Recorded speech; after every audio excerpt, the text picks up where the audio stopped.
संख्याओं का औसत कितना है 45। यदि इनमें से एक संख्या में 6 जोड़ दिया जाए, एक संख्या में, कितना संख्या में, देखिए सबसे पहले मेरे पास संख्या कितना है 4। तो अगर हम 4 संख्या है उसका औसत कितना दिया हुआ है 45। तो हम योग निकालेंगे तो गुना कर देंगे इसको, जो कि टोटल कितना होगा 180। मतलब 4 संख्या टोटल कितना हो गया, कोई दिक्कत नहीं आता नहीं। कहता है इनमें से एक संख्या में कितना जोड़ना है 6। जैसे हम फॉर एग्जांपल मान लेते 4 संख्या है a, ठीक है, a b c और d, 4 संख्या क्या मान लिए, जिसका टोटल कितना हो जाएगा 180। सही है। बोलता है इनमें से किसी में से एक जोड़ देते हैं, किसी में भी 6 जोड़ देते हैं। कितना जोड़ देना है 6। अगर हम किसी में भी एक में से ABCD में से किसी में भी 6 जोड़ देंगे तो टोटल में 6 बढ़ जाएगा। बढ़ जाएगा कि नहीं, यहाँ पे कितना बढ़ जाएगा, बढ़ गया 6। कहता क्या है, कहता है यदि शेष बची संख्या प्रत्येक में क्या कम करें कि औसत अपरिवर्तित रहे। मतलब कि अगर हम 4 में से किसी एक में 6 जोड़े हैं तो शेष जो बच गया संख्या उसमें क्या घटा देंगे कि औसत पहले जैसा ही रहेगा, मतलब औसत बदलेगा नहीं। तो देखिए हम यहाँ बोलेंगे जितना यहाँ बढ़ा है उतना ही इसमें कम कर देंगे तो औसत उतना ही रहेगा। तो बोलेंगे आप 6 बढ़ा है अकेले में तो सब में कितना कितना कम कर देंगे, सब में अगर हम 2-2 कम कर देंगे तो फिर यहाँ 6 कम हो जाएगा कि नहीं। इसका मतलब पहले 180 था, अभी भी 180 ही रहेगा। यही सवाल है कि प्रत्येक में कितना कम कर देंगे, -2 कम कर देंगे। ये सिंपल सवाल था, बेसिक सा सवाल कि 4 संख्या का औसत है 45 तो योग हो जाएगा 180। अगर किसी भी एक संख्या में 6 जोड़ते हैं और बाकी शेष संख्या में क्या घटाना चाहिए कि औसत ना बदले, तो जितना बढ़ा उतना ही घटाना होगा। बढ़ा है 6, घटाना कितना होगा 6, लेकिन सब में बराबर बराबर घटाना है। इसका मतलब 6 को 3 हिस्सा में बांटेंगे तो क्या निकलेगा 2, तो सब में कितना घटाएंगे, इसका मतलब इसका आंसर कितना होगा -2।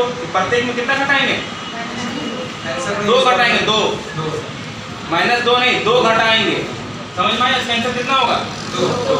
चलिए नेक्स्ट कहता है कि 4 संख्या का औसत कितना है 60। जैसे औसत बोलेगा आपको योग में चेंज कर देना, कितना होगा 4 संख्या का औसत कितना होगा, ठीक है। यहाँ तक कहता है इनमें से प्रथम संख्या अंतिम 3 संख्या के योग का 1/4 है। मान लेते प्रथम संख्या a है और अंतिम 3 संख्या b plus c plus d, इसका रेशियो क्या दिखा रहा है 1 और 4।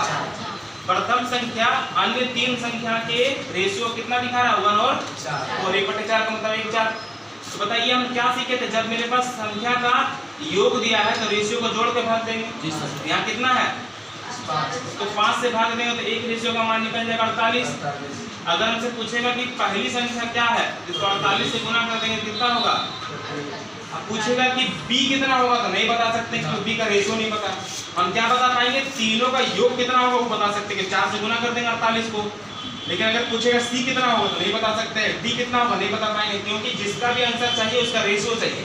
हमको a इसलिए पूछा गया क्योंकि a का रेशियो पता है, b हमसे पूछेगा तो हम इसका आंसर नहीं दे सकते। अगर दे सकते हैं कब, जब मेरे पास इसका रेशियो होता। तो हमसे सवाल यही पूछेगा कि a का वैल्यू कितना है तो होगा 48। अब पूछेगा क्या कि तीनों का एक साथ वैल्यू क्या है तो 48 गुना 4 करना होगा। समझ में आ रहा बात, इसका आंसर क्या होगा 48। चलिए आगे सवाल, इस कंसेप्ट पर आएगा सवाल, ये भी आइए, ठीक है। सवाल को सुनिएगा, 3 संख्याओं में पहली संख्या दूसरी की दुगुनी है।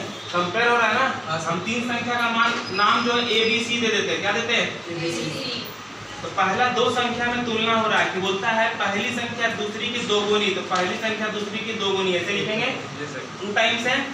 कहता है दूसरी संख्या की दुगुनी परंतु तीसरी संख्या की आधी है। फिर से सुनिए, पहली संख्या दूसरी संख्या की दुगुनी लिख दिए, परंतु तीसरी संख्या की आधी, जो पहला है ना वो तीसरा से कंपेयर हो रहा है तो क्या दिख रहा है आधा दिख रहा है, आधा दिख रहा है। इसका मतलब 4 होगा, इसका आधा होगा तब ना, सही है। इस तरह से हम ABC का रेशियो पता कर लिए कि नहीं, कर लिए ना, ठीक है। अब आगे क्या कहता है, यदि तीनों संख्या का औसत 56 है तो देखिए मेरे पास औसत कितना है 56 और संख्या क्या हुआ है, इसको गुना करेंगे तो योग निकल जाएगा। कितना 168। अब फिर से वही काम करेंगे, जब मेरे पास योग होता है तो रेशियो को जोड़ के भाग करते हैं। यहाँ कितना आएगा, इसको 7 से डिवाइड करेंगे, 7 गुना 2 14, 7 चौक 28, तो एक रेशियो का मान 28। उसका क्या है कि वे संख्या बताइए, मतलब तीनों का मान पूछ रहा है, तो सबको किससे गुना कर देंगे, 24 से गुना कर देंगे सबको। समझ में आ रहा है? तो ये हो जाएगा 24 गुना 2 48, ये हो जाएगा 24, ये 24 गुना 4 93। बोली बात समझ में आया कैसे बना? चलिए दूसरी पहली की 2 गुनी तथा तीसरी की 3 गुनी। ध्यान दीजिएगा, कंपेयर जो है दूसरा वाला संख्या का बाकी संख्या से हो रहा है। जब भी आप इस तरह से संख्याओं को कंपेयर करते हैं तो जो संख्या बाकी संख्याओं से कंपेयर होती है उसको बीच में रखते हैं। 3 संख्या है तो इसमें बोलेंगे दूसरी का कंपेयर पहली और तीसरी से हो रहा है, तो दूसरी को कहाँ रखेंगे, यहाँ लिख दिए A, यहाँ लिख दिए B, यहाँ लिख दिए, ये है दूसरी संख्या। इसका कंपेयर होगा पहली से, फिर होगा तीसरी से। सही है? दूसरी संख्या कंपेयर पहली से, फिर देखिए क्या कहता है कि दूसरी पहली की 2 गुनी, दूसरी जो है पहली की 2 गुनी लिख दी, ठीक। आगे तथा तीसरी की 3 गुनी, ये जो है 3 गुना है तीसरा से, इसको हम 3 और 1 लिख सकते हैं, क्योंकि अगर इसको 3 गुना मानेंगे तो यहाँ लिखने में दिक्कत होगा, इसलिए क्या लिख लिया 3 और 1। अब इसको n रूल बताए थे लगाने के लिए, ऐसे करके ये इससे गुना होगा तो 3, ये इससे गुना होगा तो 6, ऐसे गुना होगा तो, यहाँ तक सही है।